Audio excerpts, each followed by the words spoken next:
Hi, and welcome to Ask the Mayor, our seasonally scheduled program where we sit down with the mayor and ask him questions related to our wonderful town of Wallingford. I'm Kyle Swartz, Town Hall Communications Specialist, and joining me today is Mayor Vincent Cervoni. Mayor, thank you for joining me. Thank you for having me. Absolutely. After some back and forth, the 2025-2026 Wallingford municipal budget has passed. What are your thoughts on this budget and what it means for the future of Wallingford?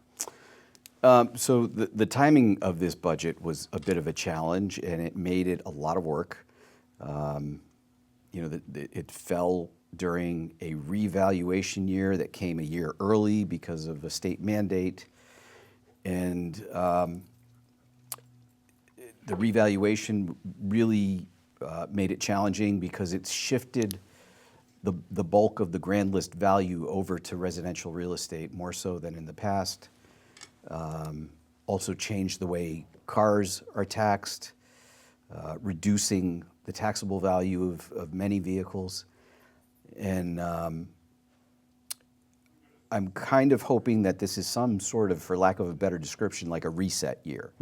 The timing of revaluation in the post-COVID real estate market made any budget challenging. If there had been no increase in the budget, because of revaluation, home taxes still would have gone up 12%. Yeah. And we saw that in towns around us as well. North Haven had a very tumultuous budget process as well. I saw other towns as well going through the exact same kind of problems that we had, with the reevaluations really complicated matters. In addition to that, North Branford and Hamden, in West Haven, we're dealing with the same issues.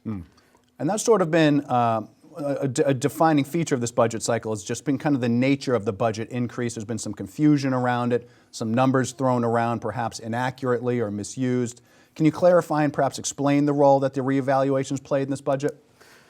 Yeah, so we talked about the fact that revaluation, increased the average taxable value of a home by 12%. So after the council reviewed the budget and made its changes, the average homeowner is going to experience a 14% increase in taxes. But what really is important to understand is that the increase remaining in the budget is only about 3.5%. So it's not that there was a major increase in spending. It was really the revaluation that shifted the burden of the tax base. Absolutely. And what do these high home reevaluations say about the current state of the Wallingford real estate market? Well, as a result of COVID and as a result of what I think is the quality of our community, your home has a strong sale value right now in the market. We saw after the shutdown or lockdown in 2020 that people were de-urbanizing and ruralizing, heading out to the country, heading out for open spaces, and that drove up the value of real estate in communities that were within 1 or 2 hours of major urban centers. So there were a lot of New York people and Boston people that didn't want to be in an apartment building where they were afraid to walk in a hallway, and moved out to towns like ours, where many homes have a good sized lot. You can walk out your front door and avoid your neighbor for better or for worse. So, and I also think it speaks to the strength of this community. We 2 years in a row rated one of the safest towns in the state of Connecticut. Recently Kiplinger rated Wallingford the best town for retirees in all of New England. I know. So we didn't necessarily know that stuff coming into this budget cycle, but those are factors that were previously not considered. But they have to be contributing to home values, to the fact that still, if your home is in the average market range and you list it now, it's not going to be listed very long, because you're going to get offers that quickly approach your asking price, if not still exceeded, which is 4 years later in this market is still very astounding to me. It's absolutely wild. As I'm sure I've said on this before, my wife and I actually moved recently. We managed to stay inside of Wallingford, and we listed a house. We listed the house we were moving out of, and it sold in a day and a half. That's amazing. 100 total people came and looked at it in a day and a half. It sold before the for sale sign even was put in the yard.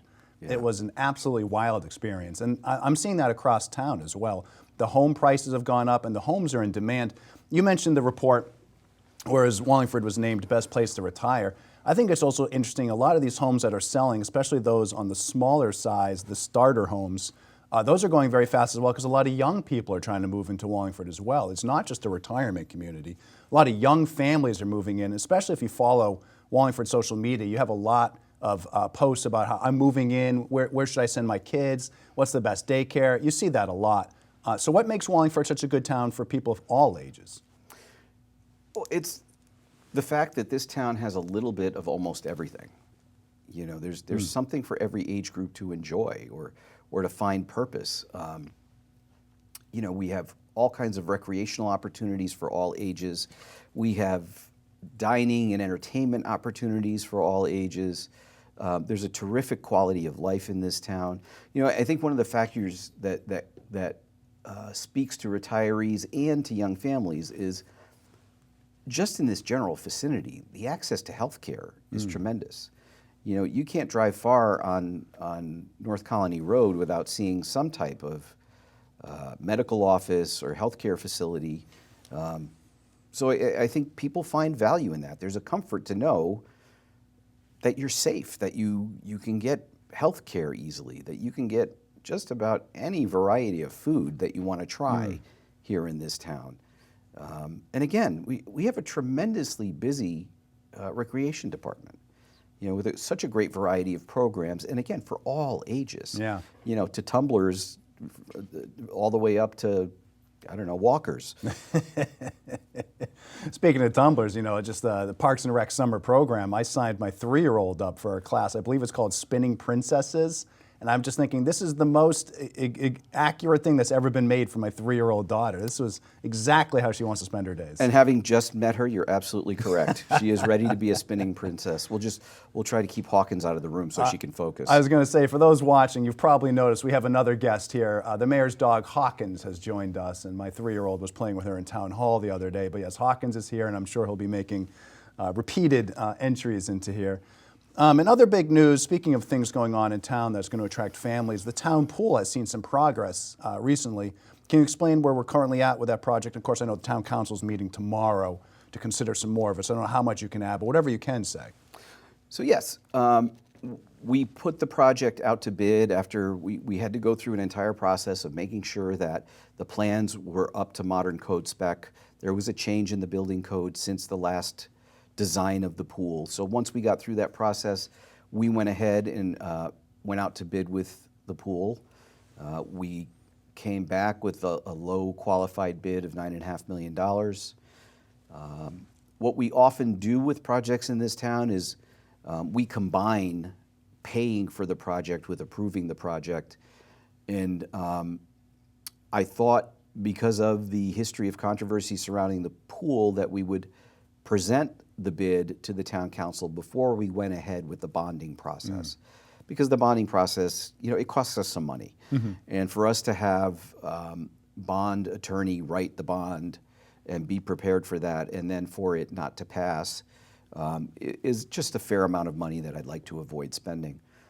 So at the last council meeting, the council was presented with the opportunity, and the majority voted in favor of going forward with the pool. So at our next meeting, it'll be on for the council to approve the bond to pay for it. That's very good news. We'll see what happens there. By the time this video comes out, that will already have happened, so I don't want to add too much more on that because the suspense is killing us, not the viewer. Exactly, exactly. Speaking of town projects, the technology overhaul continues over at Town Hall. Where are we in this very important process? So we are through the point where the infrastructure is improved to accept the capability of some type of computer device being at every desk. We had to make sure that the cables and switches that carry the digital information were robust enough to deal with the increase in capacity we're going to have for digital information running through. And now that we are there, we are going to start the deployment process. So department heads are going to get laptops so that for the purposes of resiliency, in the event that there's something that closes that building, that a department head could continue to operate his department remotely, or her department, to the extent that that's able to be done. And then we need to upgrade many of the town's computers, the standalones. Many of them are aged beyond service. Many of them are operating on Windows 10, and we really need them to not be operating on Windows 10 and be operating on the latest version of Windows for, most importantly, for safety and security reasons. Yeah. We're about to roll out online bill pay. That'll initially be for your tax bills. Utility bills are going to take a little bit longer because we need to work on the systems in the utility divisions, water, sewer, and electric, so that they can handle the capacity that it's going to take to accept the online bill payments. It's an enormous undertaking, moving that much stuff, bill paying online, of course. I mean, there are departments in Wallingford Town Hall that just got internet at their desk. Rumor has it. Any updates on a potential for Town Hall Wi-Fi? I know people ask about that. Yes. So that is going to be one of the next phases. There are just places where